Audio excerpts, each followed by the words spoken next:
뭐 시멘트 벽으로 이렇게 쫙 된 것들이 올라온다고 생각을 하니까 기가 막히더라고요. 그것뿐이겠어요? 그리고 사생활이라는 게 전혀 없는 거예요. 뭐라고 얘기를 해야 될지 모르겠어요. 아, 가슴이 아파서 울고 싶어요. 이렇게 허락하게 살 수가 없어요. 애초에 이런 갈등을 나오게 방치한 구청이 문제다. 그냥 뭐 나무라라고 쓰니까 그게 열받는 거죠.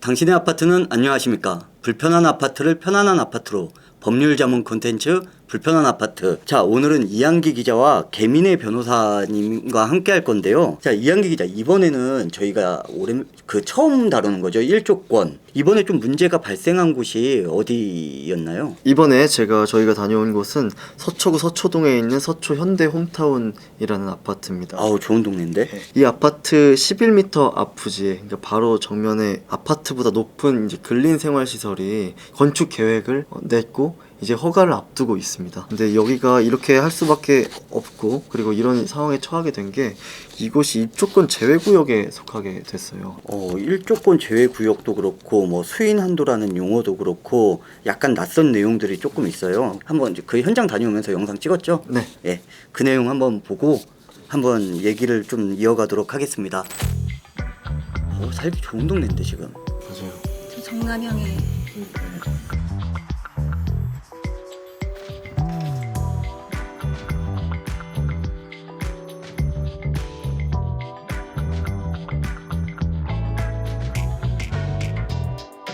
네, 제가 이렇게 서초 현대 홈타운 아파트 앞에 나와 봤는데요.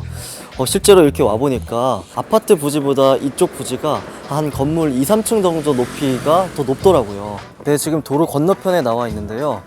보시면 담장이 보이시죠? 저가 담장 위치에 아마 문제의 건물이 지어질 예정이에요. 근데 그렇게 지어지고 나면 이 해당 아파트와 담장 사이의 거리가 거의 버스 하나 정도가 간신히 들어갈 정도가 됩니다.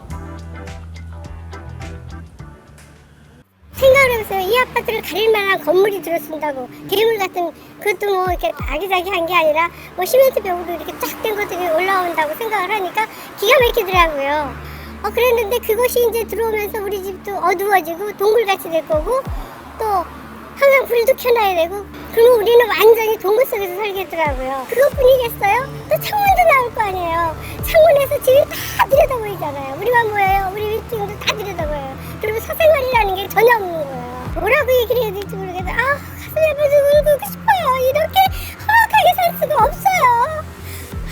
구청이랑도 건축가 담당자랑도 많이 해보고 민원도 많이 넣었고 했는데 결국에는 형식적인 답변이에요. 제가 서초구청장 홈페이지에도 그 민원을 넣었었고 편으로도 넣긴 했는데 결국에 똑같은 답만 와요.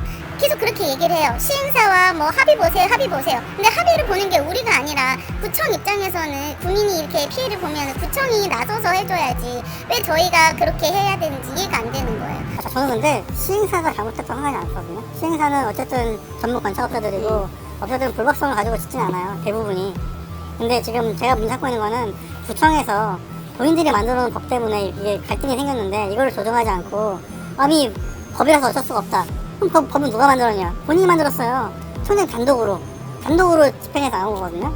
시행사가 뭔가 저희한테 뭐 빌런이냐 뭐 악당 얘기 아니라 시행사는 그냥 사업하시는 분들이고 애초에 이런 갈등을 나오게 방치한 구청이 문제다. 그냥 뭐 나무라라고 쓰니까 그게 열받는 거죠. 저 아파트가 몇 년도에 만들어진 아파트예요? 2005년도. 예, 20년 됐죠. 그치, 20년 동안 아무 문제 없이 살다가 갑자기 저렇게 된다 그러면 주민분들 화가 많이 나셨는데 그게 이해가 가긴 하네. 네, 건물이 이렇게 다닥다닥 붙어도 이게 지어질 수 있었던 배경은 바로 이 도로 때문인데요. 이 아파트와 부지에 바로 맞닿아 있는 이 도로가 도로폭이 20m가 넘기 때문입니다.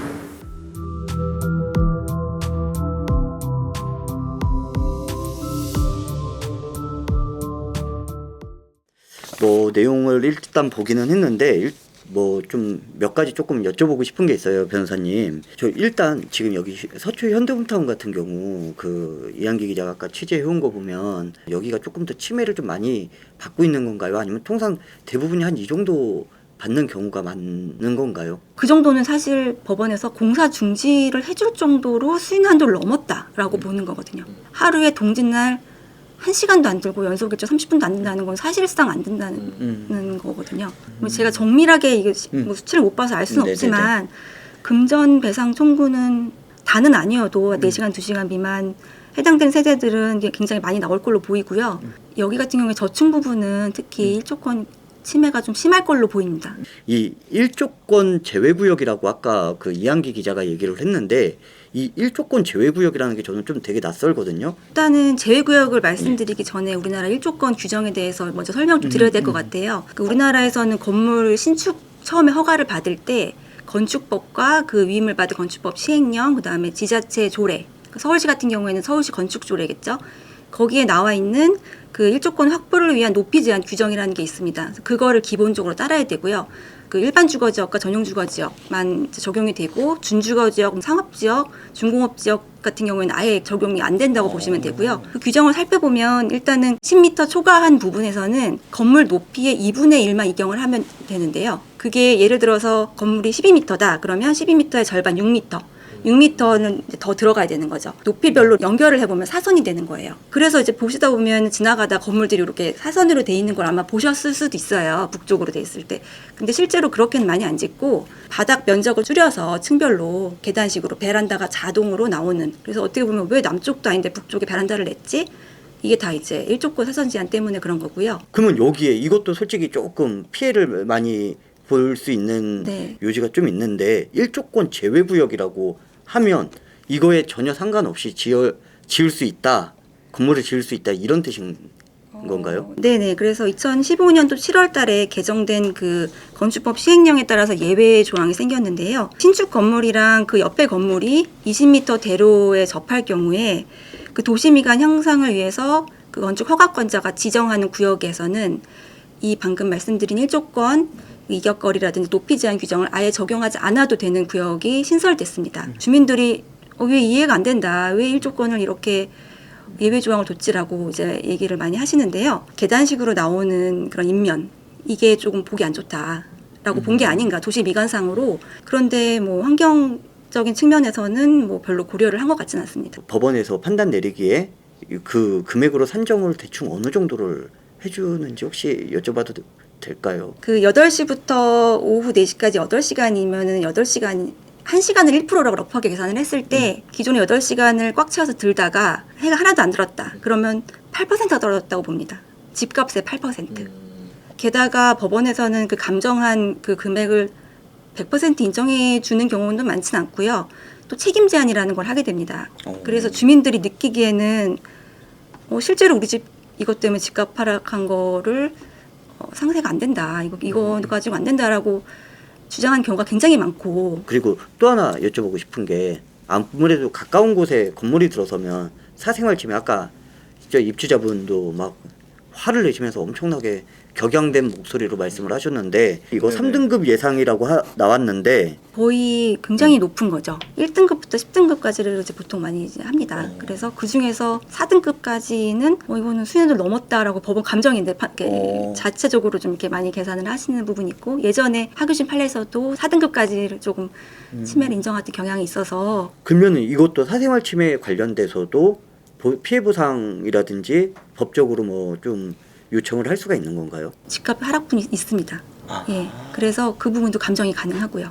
이거를 다시 법원에서는 감정서를 보고 그 손해액에서 인정해줄지 여부는 재판부의 판단이 또 들어가는 부분이 또 있습니다. 예. 서초 현대 홈타운처럼 이런 문제가 좀 발생된 사례가 있나요, 앞서? 서초구는 아니고 다른 구에서 이런 비슷한 거의 뭐 똑같다고 볼 수 있는데요. 행정소송까지 제기를 했던 걸로 제가 알고 있습니다. 그러면은 그때 당시에 판결은 좀 어떻게 났어요? 이게 이때 제가 담당하진 않아서 그 전체 기록을 제가 못 봤지만 일단은 패소를 하신 걸로 건축허가 취소 소송을 해서 건축허가 취소 소송에서 예, 여러 가지 사유 중에 가장 큰 사유가 이제 측면에 20m 도로가 있는 걸 적용을 했느냐 사이에 있는 것도 아니고 그런 주장을 했던 걸로 제가 이제 알고 있고요. 내가 원래부터 그런 곳에 살았으면 큰 문제는 안 되는데 이런 부분에 대해서는 분명히 법적 소송이 계속 걸릴 것 같거든요. 이거 금전을 받는 게 무슨 소용이 있냐.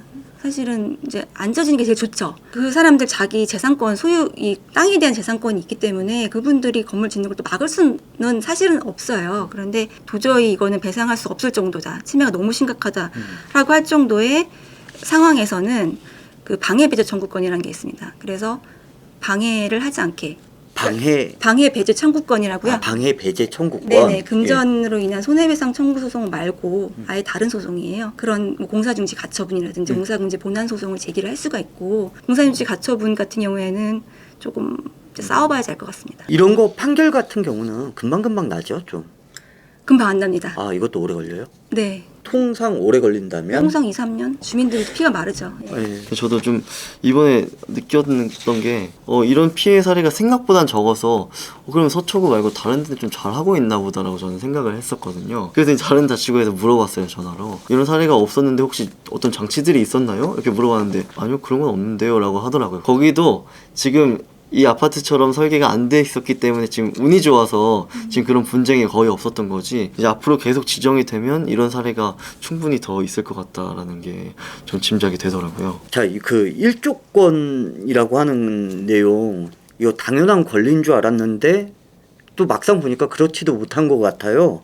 그리고 되게 쉬운 내용이라고 생각을 했는데 생각보다 너무 어려웠습니다. 변호사님, 오늘 내용 간단하게 조금 요약 좀 해주시면 감사하겠습니다. 이 서초현대 홈타운 같이 20년 동안 그 굉장히 그 환경적으로는 쾌적한 주거 환경을 누리고 계시다가 이제 어떻게 보면 날벼락이죠. 동굴 같은 생활을 하시게 돼서 굉장히 그분들이 힘드실 걸로 제가 이제 예상이 되고요. 시행사에서 이런 부분들을 조금 피해를 좀 알아주고 어느 정도 굉장히 그 피해자들이 요구하는 부분들을 좀 많이 반영을 해서 설계 변경이라든지 그렇게 해서 서로 상생하는 구조가 됐으면 하는 이제 바람이 있습니다. 소송으로까지 갈 수 없는 이런 현실이 조금 안타까워서 저는 이 부분에서는 뭐 계속 이제 민사소송을 제기할 수밖에 없는 이런 구조가 조금 많이 바뀌어야 된다고 생각을 하고요. 건축 환경적인 부분들도 좀 국가 차원에서 좀 생각을 해서 제도를 좀 보완을 해야 되지 않나 이런 생각을 합니다.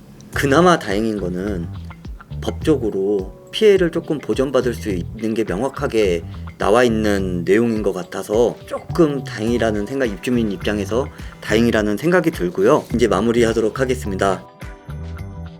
대한민국 아파트 모두 편안해질 때까지 불편한 아파트가 함께 하겠습니다. 오늘 함께 해주신 이한기 기자 그리고 김인혜 변호사님 너무 감사합니다.